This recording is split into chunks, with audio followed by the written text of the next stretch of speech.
He stopped her for no reason.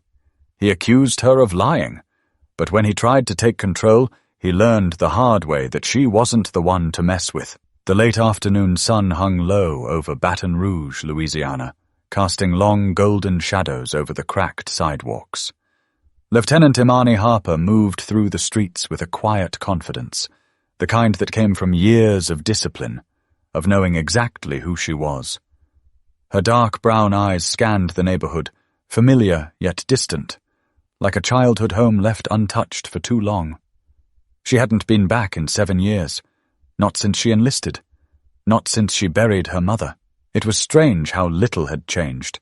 The same convenience store at the corner, still advertising 2-for-1 sodas, the same barber shop with its faded sign, the same basketball court where kids played like their lives depended on it. The laughter, the voices, the smell of fried catfish from old Miss Laverne's restaurant. They wrapped around her, pulling her back into memories she hadn't thought about in years. She adjusted the duffel bag slung over her shoulder. She wasn't wearing anything that screamed military, just a plain-fitted t-shirt, cargo pants, and well-worn sneakers. But even in civilian clothes, she carried herself differently. Shoulders squared, chin level, steps measured. It wasn't something she could turn off. Her father used to call it warrior posture. She smiled faintly at the thought. He would have been proud if he were still here. As she passed a group of teenage boys huddled outside a corner store, one of them, maybe 16, glanced up, did a quick double-take, then nodded respectfully. "You military?" he asked. Imani paused, meeting his gaze. "Something like that." The boy grinned. "Figured. My cousin's in the army. He walks like you." Before she could respond, one of his friends called him inside, and just like that he was gone. She exhaled slowly. Moments like that reminded her why she fought, why she endured. She had spent years in places most people only saw in war documentaries. Kandahar, Fallujah, Mogadishu. She had led teams through the dead of night, through chaos and enemy fire, through sandstorms that swallowed sound and light. And now, here she was, back home, walking streets that felt both familiar and foreign. She had spent her 20s in war zones, her 30s trying to process what war had done to her. Now, at 40, she wasn't sure what home even meant anymore. But her thoughts were interrupted. A patrol car crept up beside her, its slow crawl out of place in a neighborhood where cops usually sped through without a second glance. She kept walking, pretending not to notice, but she knew the drill. The window rolled down. A gravelly voice called out, "Excuse me, miss." She stopped, turned slightly, and saw him. Officer Derek Simmons. White, mid-40s, crew-cut, thick arms, and the kind of smirk that said he enjoyed this a little too much. His mirrored sunglasses hid his eyes, but she could feel them on her, scanning her like she was out of place. "Mind telling me what you're doing around here?" he asked. Imani stared at him for a beat, her expression unreadable. She had encountered men like him before, men who saw a confident black woman and mistook it for a challenge. She shifted the strap of her duffel bag. "Just walking." "Where to?" She arched a brow. "Didn't realize I needed an itinerary to walk down my own street." Simmons didn't like that. His smirk faded just a little. "We've had some break-ins around here," he said. "Got to make sure everything's in order." Imani held his gaze, unfazed. "You see me breaking into something?" Silent. A muscle in his jaw twitched. He leaned against the open window, exhaling sharply. "Just doing my job." Imani exhaled through her nose, fighting the urge to shake her head. "Well, I'm just walking." She could feel the weight of the moment shifting. Simmons wasn't looking for a conversation, he was looking for control, and something about her, whether it was her presence or the way she refused to shrink, wasn't sitting right with him. She had two choices, keep engaging or walk away. But before she could decide, Simmons put the car in park. "Hold on a second. Let's see some ID." Imani didn't move. She'd been trained to assess threats, surroundings, exits. And right now, she wasn't just assessing a man in uniform. She was assessing a man who was getting too comfortable, pushing his authority. But she already knew one thing. This wasn't over. The street was quiet. save for the distant hum of traffic and the occasional chatter from a nearby store. But in this moment, none of that mattered. The tension between Imani and Officer Derek Simmons was thick, hanging in the air like a storm waiting to break. She didn't move.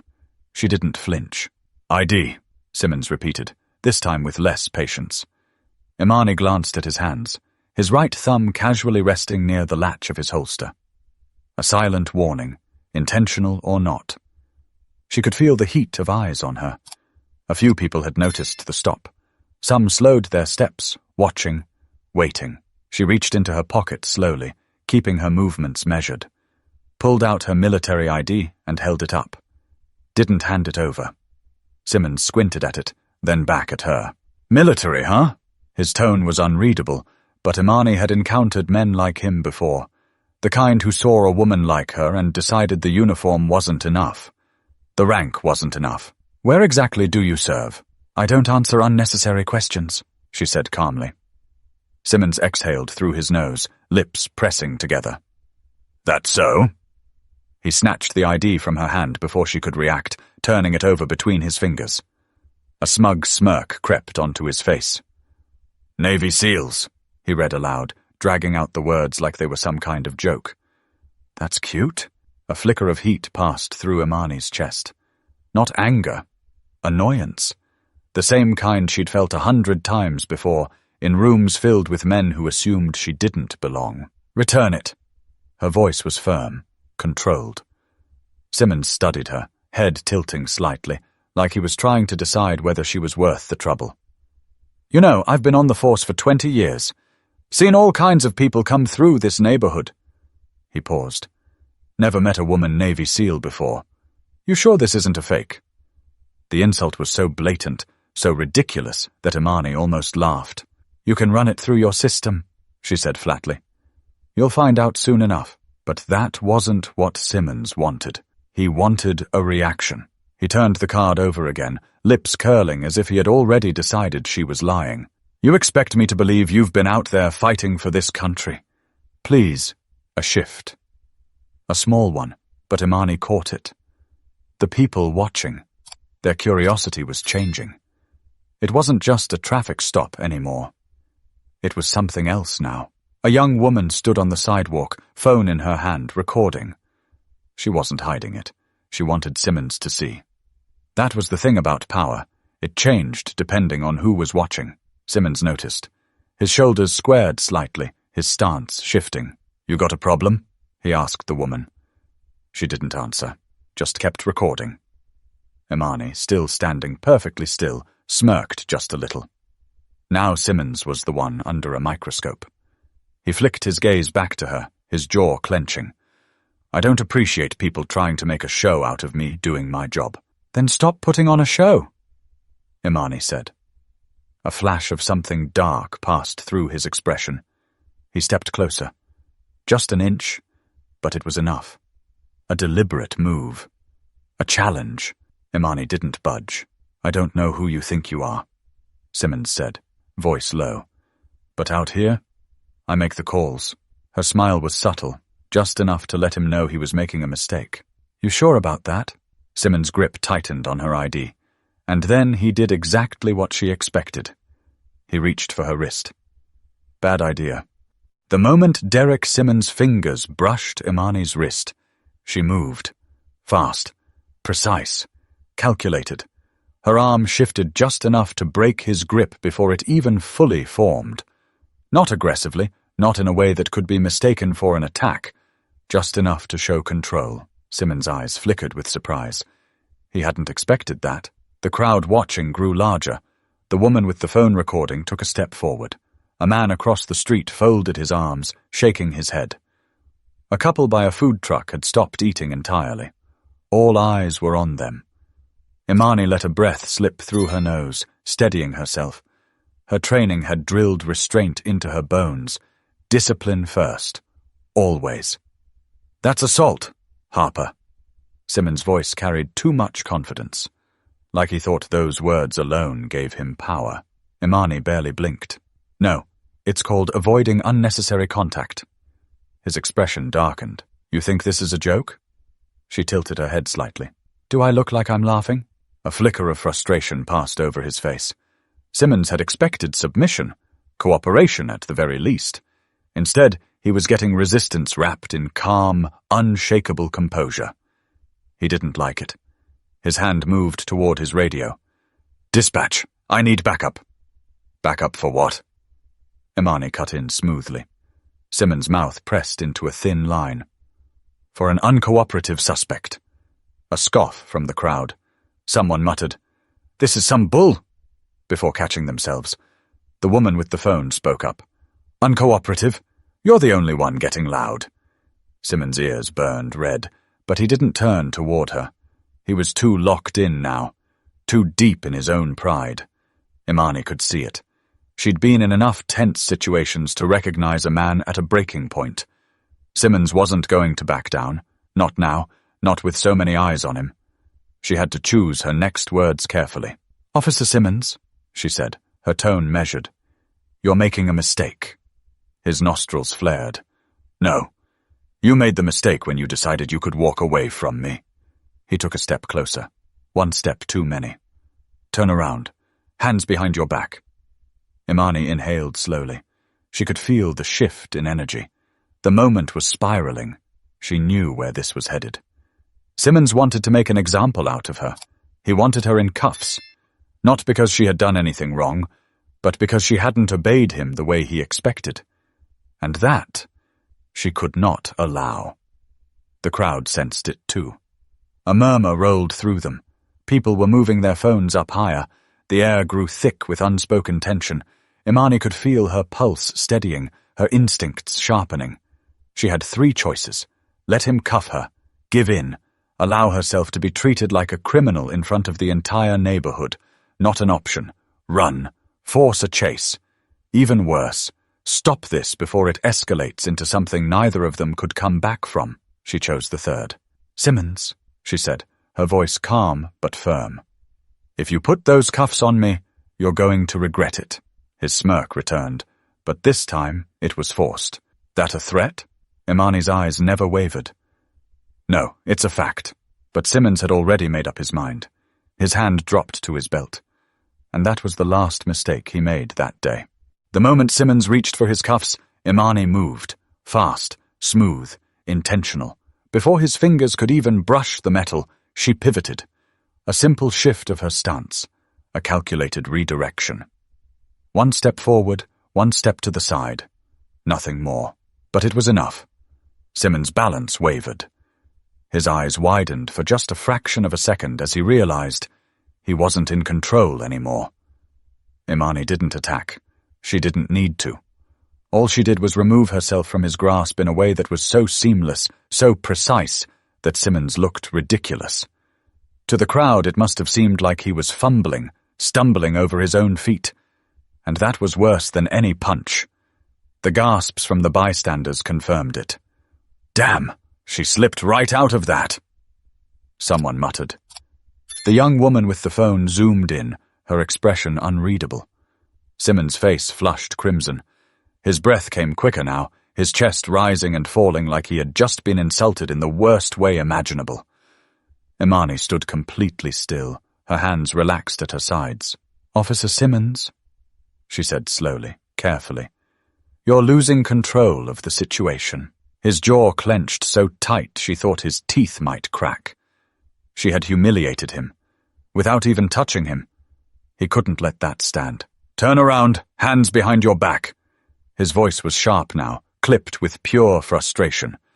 Imani exhaled through her nose. "For what?" "Resisting arrest." A wave of murmurs rolled through the crowd. "Arrest for what?" a man near the corner store called out. "We all saw that. She didn't touch you, man."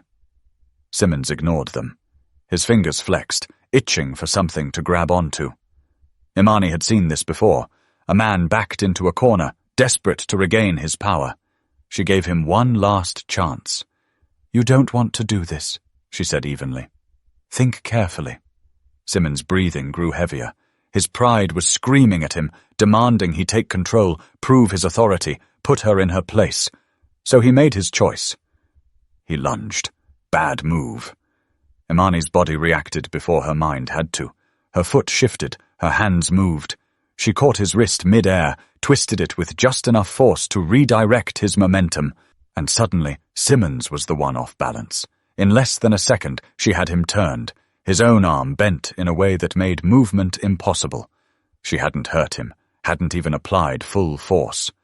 But to the onlookers, the recording cameras, and most importantly, to Simmons himself, he had just been flipped like a rookie. And that was worse than anything else. A man in uniform, outmatched in broad daylight, in front of an entire crowd, by a woman he thought he could intimidate. Silence. Simmons' breath came hard and uneven, his body stiff in shock. Imani held him there for just a second longer, long enough for him to understand. Then she let go. Simmons stumbled forward before catching himself, his arms flailing for just a second, just long enough for every phone camera to capture it. The crowd erupted. "Oh, no way! She just flipped his—" The woman recording shook her head, grinning now. "I got every second of that." Simmons' hands curled into fists. His entire body radiated pure humiliation. Imani stayed completely calm. "Are we done?" she asked, voice steady. Simmons didn't answer. Couldn't answer. Then a new voice cut through the air. "What the hell is going on here?" A second patrol car had just pulled up. Sergeant William Burke. Older, more experienced. And from the way his eyes flickered between them, he already knew something had gone very wrong. Sergeant William Burke stepped out of his patrol car with calculated authority.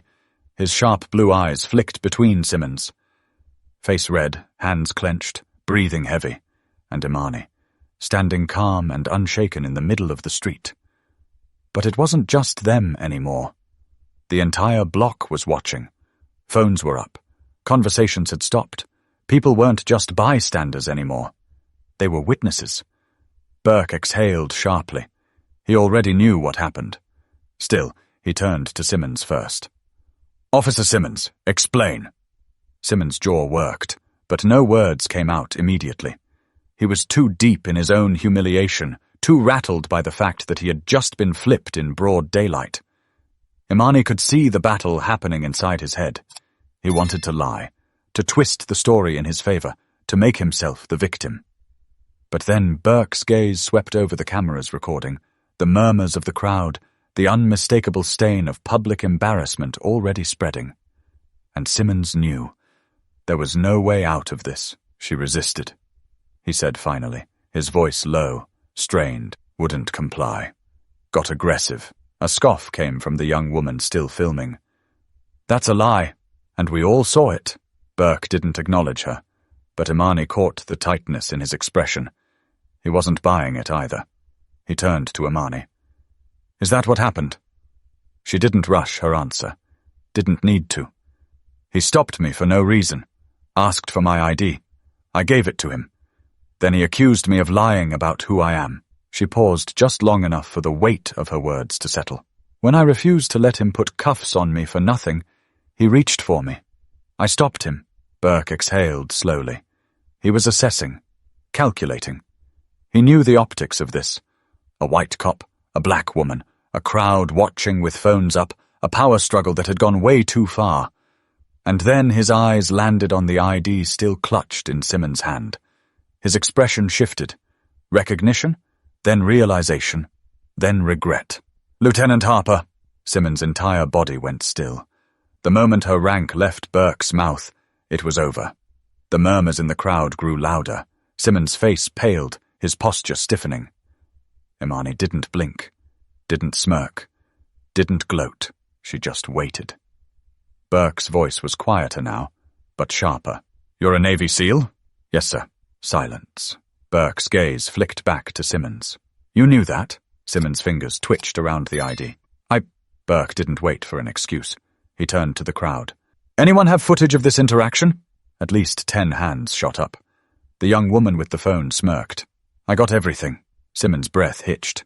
He knew what was coming. Burke's voice was low, even. "Officer Simmons, you're relieved of duty, effective immediately."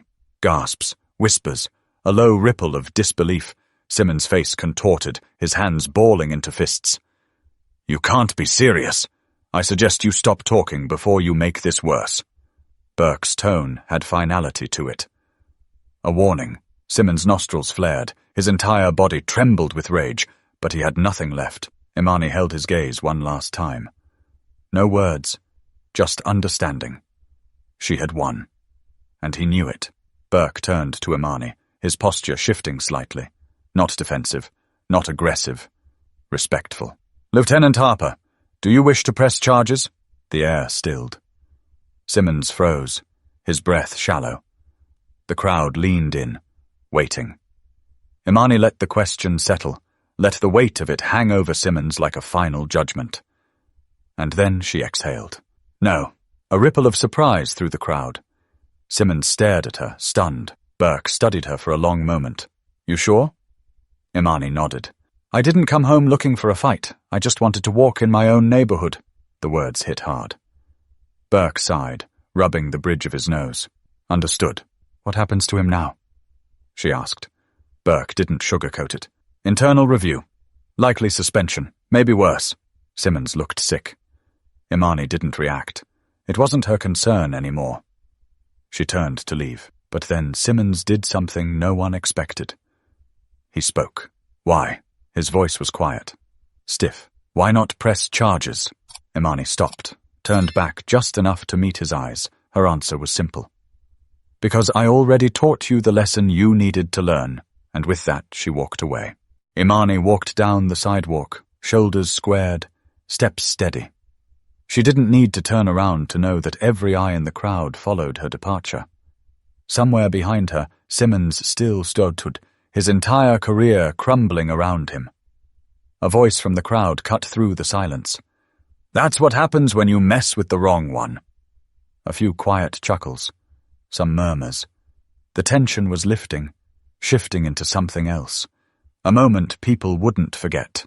Burke didn't move for a few seconds, his eyes locked on Simmons. Go home, Officer Simmons. Simmons didn't argue. He just turned stiffly, making his way back to his squad car, his hands tight by his sides. The cameras followed him. His humiliation was now public record. The moment the door slammed shut behind him, Burke exhaled and turned to the crowd. Show's over, folks. Some people left, but others lingered, still murmuring. The young woman with the phone gave Burke a hard stare before lowering her camera. He'll be back on duty in a few weeks, won't he? She asked, unimpressed. Burke didn't answer. He knew better than to make promises. Just send the footage in, he said before heading back to his car. Imani kept walking, but she wasn't aimless. She wasn't the type to get rattled. Not anymore. Years of training, deployments and high-pressure missions had built something inside her that couldn't be easily shaken. But that didn't mean she was numb. As she passed a storefront, she caught her reflection in the glass. Same stance, same confidence. But something deep in her chest still burned. It wasn't anger, it was frustration, not just at Simmons, not just at this one encounter, but at the fact that it never really ended. She had faced worse than him overseas, but there was something about having to fight the same battles at home that left a weight in her stomach. Her father's voice rang in her ears. Pick your fights. Win the ones that matter. She had won this one, but how many more would there be? She kept walking, pushing the thought aside. Inside the police station, the fallout had already begun. Burke sat at his desk, the weight of the situation sinking in. The footage had already been submitted. The precinct would have no choice but to review it. And Simmons? He was done. Maybe not officially, maybe not immediately, but his reputation wouldn't recover. His authority had been publicly shattered, and that was something no badge could fix. Burke sighed, rubbing his temples. He had known Simmons had a problem, had ignored the signs. But now it was on record, and the city was watching. Imani sat on the back steps of her father's old house, the worn wooden planks creaking slightly beneath her. The air was warm, thick with the scent of cut grass and the distant sizzle of something frying in a neighbor's kitchen. She let her shoulders relax for the first time all day. She was home. But what did that even mean anymore? Her hands rested on her knees, fingers absently tracing the seams of her cargo pants. She'd spent years fighting battles overseas, defending a country that still couldn't always see her for what she was. And today had been a reminder of that. The screen door behind her creaked open. "You always sit like that when you're thinking." She didn't have to turn to know the voice. Uncle Ray. He stepped onto the porch, lowering himself onto the steps beside her. Broad shoulders, grey at his temples. A man who had seen his own share of fights, just not the kind with bullets. He set a bottle of iced tea beside her, then popped his open with a quiet hiss. For a moment, they just sat there. Then Ray exhaled through his nose. "So, you made the news." Imani huffed a small, dry chuckle. "Wasn't planning on it." Ray shook his head. "Never are. But trouble finds us anyway." She picked up the bottle, rolling the condensation between her fingers. "Wasn't trouble." He side-eyed her. "Wasn't peace, either." She didn't answer right away, because he wasn't wrong. Imani had been trained to engage enemies, to neutralize threats, to walk into danger and come out the other side. But what about battles like today? The ones that weren't fought with fists or weapons, but with perception, power, and prejudice. She tilted the bottle back, letting the cold tea wash away the dryness in her throat. Ray watched her for a beat. Then he leaned forward, forearms resting on his knees. "You handled yourself well, girl." She nodded slowly. "Did what I had to." Ray gave a small chuckle. "Just like your father." That made her smile. Her father had always taught her that strength wasn't just about fighting. It was about knowing when not to. Simmons will feel this for a long time. Ray's tone was thoughtful. But more than that, a lot of people saw what happened today, and they'll remember it. Imani turned the bottle in her hands. "Does it ever change anything?" she asked. "Or do we just keep fighting the same fight, over and over?" Ray sighed, rubbing a hand over his beard. "You're asking the wrong question." She glanced at him. He tapped his bottle against his knee. "The question isn't whether it changes everything. It's whether it changes something." Imani let that sink in, because he was right. She hadn't walked away from today changing the world. But maybe she'd changed something. Maybe some kid in that crowd saw what happened and realized he didn't have to shrink when authority got in his face. Maybe some other officer saw it and thought twice about pulling the same stunt. Maybe even Simmons, though she doubted it, would take a long, hard look at himself. And that was enough, for now. Ray nudged her with his elbow. "So what now?" she exhaled, setting her bottle down. "I keep walking." His grin was small, but full of pride. "That's my girl." Sometimes the real fight isn't about winning or losing. It's about standing your ground, even when the world tells you to step aside. It's about showing up, speaking up, and refusing to shrink. Because even if you don't change everything, you might change something. And sometimes that's enough to start the shift. Like, share, subscribe, keep the conversation going. Because these stories matter.